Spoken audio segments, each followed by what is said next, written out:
নমস্কার বন্ধুরা, ডলি রন্ধনশালায় সবাইকে স্বাগত। আর আজকে তোমাদের সাথে এমন একটা রেসিপি শেয়ার করব, যে কোনো রেসিপির কাছে এই রেসিপি কিন্তু হার মেনে যাবে। আর আমরা দামি দামি বাজার থেকে সবজি কিনে খেতে গিয়ে এই পাতাটাকে প্রায় ভুলতেই বসেছি। আর আমরা অনেক সময় পায়ের তলায় মারিয়েও চলে যাই, এই পাতাটাকে আমরা খেয়ালও করি না। হ্যাঁ বন্ধুরা, তোমরা ঠিকই ধরেছ। আমি আজকে তোমাদের সাথে শেয়ার করব থানকুনি পাতার একটা দারুণ রেসিপি। আর এই থানকুনি পাতা যেমন আমাদের পেটকেও সুস্থ রাখে, তেমন আমাদের মুখের অরুচিও কাটায়। কথায় আছে, পেট ভালো তো সব ভালো। আর এই থানকুনি পাতা বড় বা বাচ্চা সবাইরই কিন্তু খাওয়াটা খুবই প্রয়োজন মাঝে মধ্যে।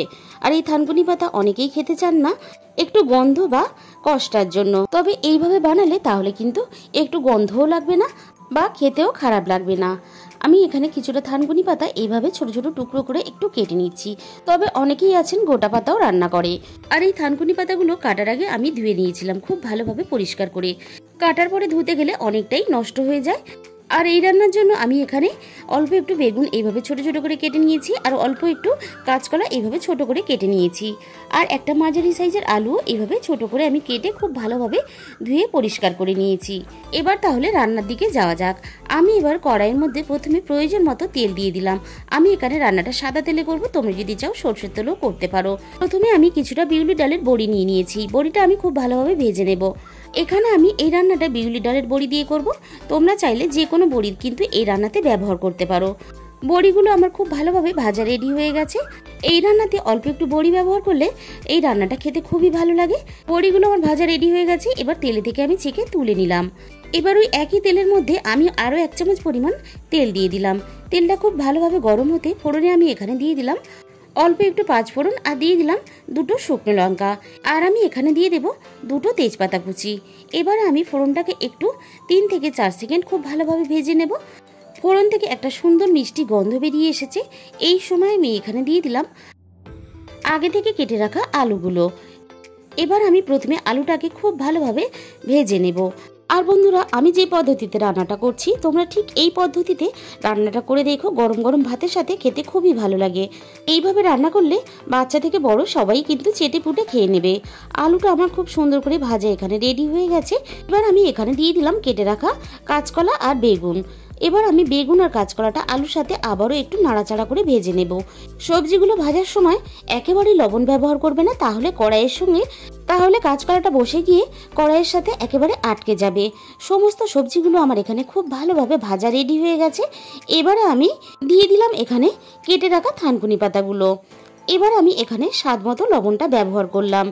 এই পর্যায়ে লবণটা ব্যবহার করলে তাহলে থানকুনি পাতাগুলো সুন্দরভাবে একটু নাড়াচাড়া করে ভাজার সাথে সাথেই বেশ নরম হয়ে যাবে, আর অল্প অল্প জল ছাড়তেও শুরু করে দেবে। আর বন্ধুরা, আমরা অনেক সময় অনেক কিছু খেয়ে ফেলি, আর তার জন্য কিন্তু পেটে হালকা সমস্যা দেখা দেয়। তখন কিন্তু এই থানকুনি পাতা বেটে গরম গরম ভাতের সাথে খেলে খুবই উপকার দেয়। আর বিশেষ করে বাচ্চাদের যদি পেটের সমস্যা হালকা হয়, তাহলে এই থানকুনি পাতার রস খাওয়ালে বাচ্চাদেরও খুবই উপকার হয়। আমি এখানে থানকুনি পাতাগুলো সবজির সাথে খুব বেশিক্ষণ ভাজিনি, 3 থেকে 4 মিনিট একটু নাড়াচাড়া করে ভেজে নিয়ে প্রথমে আমি দিয়ে দিলাম এখানে 1/2 চামচ পরিমাণ হলুদ গুঁড়ো, আর দিয়ে দিলাম 1/2 চামচ পরিমাণ ভাজা জিরের গুঁড়ো, আর দিয়ে দিলাম এখানে 1/2 চামচ পরিমাণ ধনে গুঁড়ো। মিনিট 5 একটু নাড়াচাড়া করে নিয়ে আমি সবকিছু মশলার সাথে ভালোভাবে মিশিয়ে দেব। আর এই রান্নাটা করার সময় মশলার সাথে সমস্ত সবজিগুলো খুব বেশিক্ষণ সময় নিয়ে কিন্তু একেবারেই কষিয়ে রান্নাটা করবে না। এবার আমি এখানে প্রয়োজন মতো জল দিয়ে দিলাম। এবার আমি সবকিছু খুব ভালোভাবে একসাথে নাড়াচাড়া করে মিশিয়ে দেব। ভালোভাবে সিদ্ধ হওয়ার জন্য আমি এখানে ঢাকা দিয়ে দিলাম। মিনিট 10 পরে আমি ঢাকা খুলে দেখে নেব। একটু নাড়াচাড়া করে আমি দেখে নেব খুব ভালোভাবে সবকিছু সিদ্ধ হয়েছে কিনা। এখানে সবকিছু খুব ভালোভাবে সিদ্ধ হয়ে গেছে। এবার আমি ফোড়নে যে শুকনো লঙ্কাটা ব্যবহার করেছিলাম, সেই শুকনো লঙ্কাটা একটু সাইড করে আমি এইভাবে সরিয়ে রেখে দেব। এখানে কিন্তু ঝাল হিসাবে আমি ফোড়নে শুকনো লঙ্কার ঝালটাই ব্যবহার করেছি। ঝাল লঙ্কার গুঁড়ো কিন্তু এখানে একেবারেই ব্যবহার করা যাবে না। আর শুকনো লঙ্কা কুচিটা এইভাবে সবকিছুর সাথে ঘাটা ঘাটা করে দিলে অনেকটাই ঝাল হয়ে যেত, খেতে ভালো লাগতো না। একটা ম্যাশার দিয়ে আমি খুব সুন্দর করে সবকিছু এইভাবে ঘাটা ঘাটা করে দিলাম। এবার আমি এখানে স্বাদ মতো চিনি দিয়ে দিলাম। আর অল্প একটু চিনি দিলে থানকুনি পাতার যে একটা কষ্টা ভাব থাকে বা তিতকুটে লাগে, তাহলে আর লাগবে না। এবার ভেজে রাখা বড়িগুলো দেখো আমি এখানে দিয়ে দিলাম। কিছুটা আমি ভেঙে দিলাম, আর কিছুটা আমি গোটা রেখে দিলাম। যারা এই থানকুনি পাতা কাঁচা বাটা বা রস খেতে পারো না, তারা এইভাবে রান্না করে খেয়ে দেখো। তোমরা বুঝতেই পারবে না যে থানকুনি পাতা দিয়ে ভাত খাচ্ছ। ভাজা বড়িটা সবকিছুর সাথে মিশিয়ে দিয়ে এইভাবে নাড়াচাড়া করে মিনিট 5 আমি রান্নাটা করে নেব। আর থানকুনি পাতার এই রেসিপিটা তোমরা দেখে বুঝতেই পারছো কতটা দেখতে সুন্দর হয়েছে আর কতটা লোভনীয় হয়েছে। এবার আমি এখানে অল্প একটু ঘি দিয়ে দিলাম। অল্প একটু ঘি দিলে তাহলে কিন্তু বাচ্চারা বুঝতেই পারবে না, চেটে পুটে খুব আনন্দের সাথেই খেয়ে ফেলবে।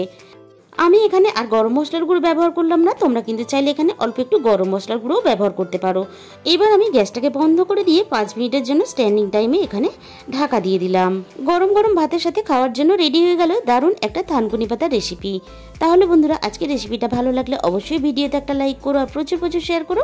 আর যে সমস্ত বন্ধুরা এখনো পর্যন্ত আমার চ্যানেলটাকে সাবস্ক্রাইব করোনি, অবশ্যই আমার চ্যানেলটাকে সাবস্ক্রাইব করে পাশে থাকা বেল আইকনটা প্রেস করে দিও, যাতে আমি কোনো নতুন রেসিপি আপলোড করলে সবার আগে তোমার কাছে পৌঁছায়।